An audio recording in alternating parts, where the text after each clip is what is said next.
A culpa do seu fracasso é totalmente sua e isso não é necessariamente uma coisa ruim.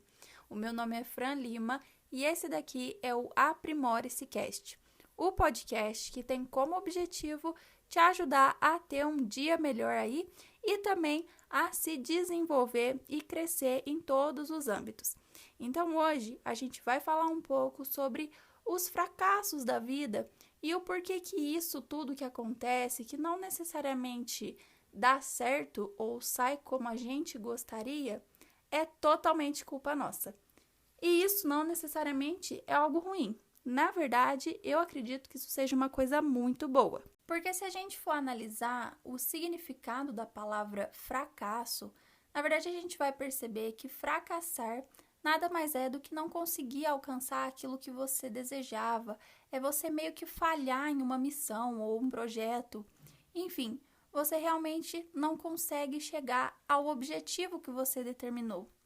Mas, se isso é sua culpa, é na verdade muito positivo, porque você, consegue mudar. Então, tudo que é sua culpa, você pode alterar. Tem esse poder, Quando é culpa de outras pessoas, a gente não tem poder algum, porque simplesmente a pessoa faz, não está sob nosso controle e a gente não tem o que fazer. Mas quando aquilo está sob a nossa responsabilidade, a gente pode tomar atitudes para mudar aquilo. Então eu acredito que você fracassar é uma coisa inevitável e é 100% sua culpa. E se é 100% a sua culpa, você pode mudar. E é isso que eu quero conversar com vocês hoje. A gente tem a mania, talvez um pouco ruim, ou talvez um pouco autodestrutiva, de culpar outras pessoas ou circunstâncias pelas coisas que acontecem que não saem como a gente planejou. Então, às vezes, por exemplo, eu começo a empreender. E é muito mais fácil e muito mais confortável para mim dizer que o meu empreendimento não deu certo porque o Brasil é um país muito difícil de empreender. E de fato, talvez o Brasil seja sim um país que muitas coisas são difíceis. Mas será que realmente a culpa de todo o meu empreendimento não ter dado certo é só porque o Brasil é um país difícil? Ou será que, na verdade, existem outros fatores que eu fiz ali de errado mesmo na minha empresa e que fez ela fracassar, que fez ela falir e tudo mais, e que eu não considerei e nem mesmo tentei avaliar se eu podia mudar alguma coisa ou, enfim, e eu simplesmente coloquei a culpa no país, no meu vizinho, na minha família que não me apoia. Enfim, eu encontrei milhares de coisas para culpar, quando na verdade a culpa era 100% minha. Porque talvez eu tenha que planejar um pouco melhor, ou talvez eu não dei a atenção que eu deveria ter dado, ou talvez eu não precifiquei os meus produtos corretamente. Enfim, esse é o primeiro passo, na minha opinião, para quando a gente fracassa. É ver aonde nós erramos e não tentar achar um culpado. Porque, na verdade, se a gente for analisar por essa ótica, nessa linha de raciocínio que eu estou construindo aqui com vocês, a culpa é nossa. Então, a gente precisa apontar aonde que a gente errou para que assim a gente consiga transformar esse erro em um aprendizado. Eu gosto muito de acompanhar o conteúdo do Joel J. E ele fala que não é errando que se aprende. E, de fato, se a gente for analisar, se a gente só erra, isso não é uma forma de aprender. Você só percebeu como que não faz aquilo. Mas então, de que jeito que é o certo? E reconhecendo os nossos erros, eu acredito que seja o primeiro passo para a gente, de fato, aprender. Porque se a gente só errar, sempre vai continuar no erro e não vai aprender com aquele erro. Então, o primeiro passo seria, literalmente, anotar quais foram os erros. Eu, particularmente, sou uma pessoa muito visual. Então, por isso, eu gosto bastante de escrever as coisas. Eu pego ali o meu caderninho, a minha caneta e vou escrevendo. Então, vamos supor que eu comecei a vender alguma coisa e não tive sucesso naquilo. O que eu posso fazer é procurar entender o porquê que eu não consegui vender. Será que é porque estava muito caro? Será que a qualidade do meu produto não estava tão legal quanto o esperado pelos clientes? Ou será que eu não tive uma estratégia de divulgação adequada? Ou simplesmente, às vezes, eu não fiz aquilo pelo tempo necessário, porque algumas coisas precisam de um tempo determinado para acontecer. Por mais que você esteja no caminho certo, muitas vezes, se você não persiste pelo tempo necessário, você não consegue alcançar. E isso pode acontecer em diversas áreas aí, principalmente quando a gente tenta empreender ou fazer alguma coisa nova, como por exemplo, emagrecer e todos esses projetos que normalmente a gente, entre aspas, inventa. Então, acho que nesse caso eu anotaria todas essas coisas para ver ali como que eu poderia fazer diferente da próxima vez. E assim vai ficar muito mais fácil, porque eu vou ter um caminho. E aí eu voltaria depois, no segundo passo, vendo cada um desses erros. E aí, para cada um deles, eu procuraria alguma pessoa que teve sucesso naquilo. Então, por exemplo, eu identifiquei que o meu projeto não deu certo porque eu queria empreender, tinha um bom produto, a qualidade dele não era o problema, por exemplo, mas, na verdade, o problema estava na minha estratégia de vendas. Então, eu vou procurar alguém que seja pioneiro naquela área, alguém que eu realmente admire e que tenha resultados em vendas. A partir disso, eu vou tentar aprender o máximo possível com essa pessoa. Então, eu vou comprar um curso, se ela tiver, eu vou ler um livro que essa pessoa escreveu, ou às vezes é alguém que está mais próximo da gente do que a gente imagina. Porque quando a gente pensa assim em alguém muito fora da casinha, que é extraordinário naquilo, é muito comum vir nomes como Flávio Augusto, enfim, grandes empreendedores do Brasil, o que é muito comum, né, da gente admirar essas pessoas.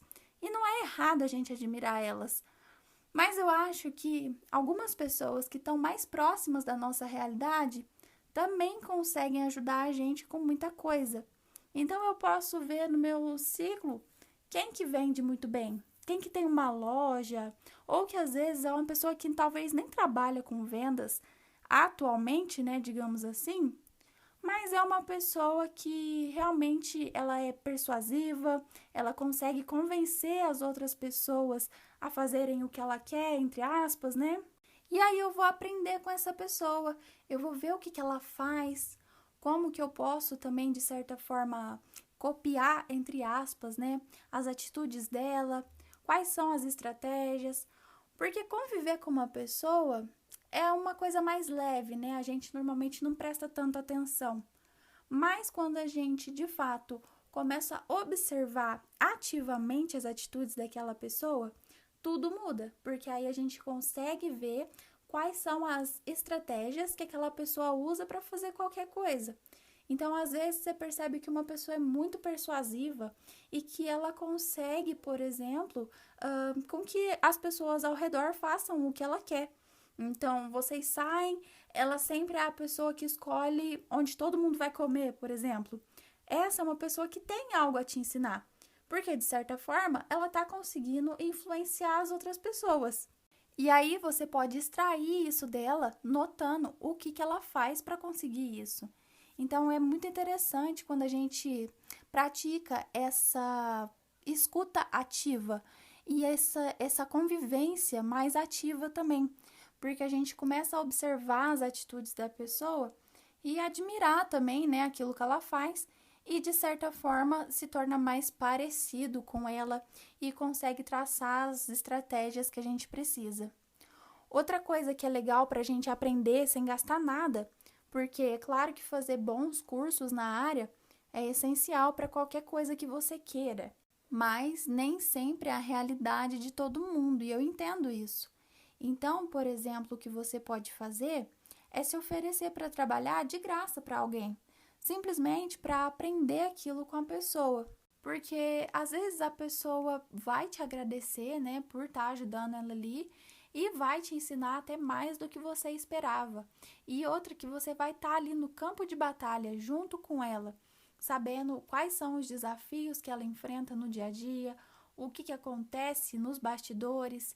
E isso é muito legal para você já ir se blindando dos possíveis erros que você poderia cometer no seu projeto novo, seja ele de empreendimentos ou de emagrecer, de comprar uma casa, enfim, eu estou falando aqui mais para o lado de empreendedorismo, porque vocês sabem que eu tenho uma veia para o empreendedorismo, mas você pode adaptar tudo isso que eu estou falando para qualquer área.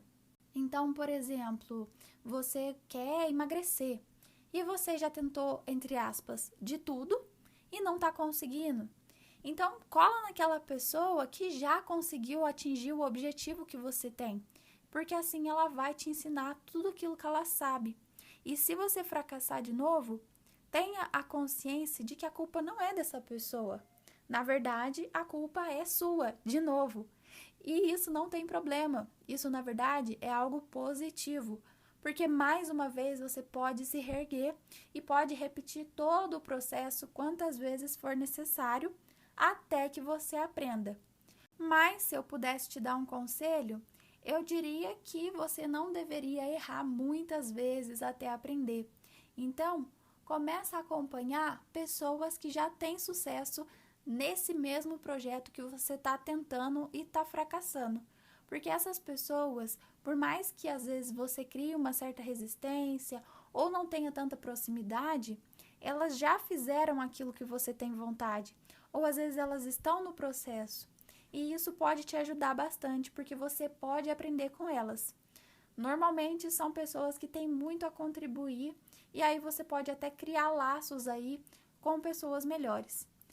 Afinal, acho que já é meio que clichê dizer isso, mas você é a média das 5 pessoas que você mais convive. E isso realmente acontece na prática porque você acaba pegando as manias daquela pessoa, o jeito dela e até a forma de falar às vezes.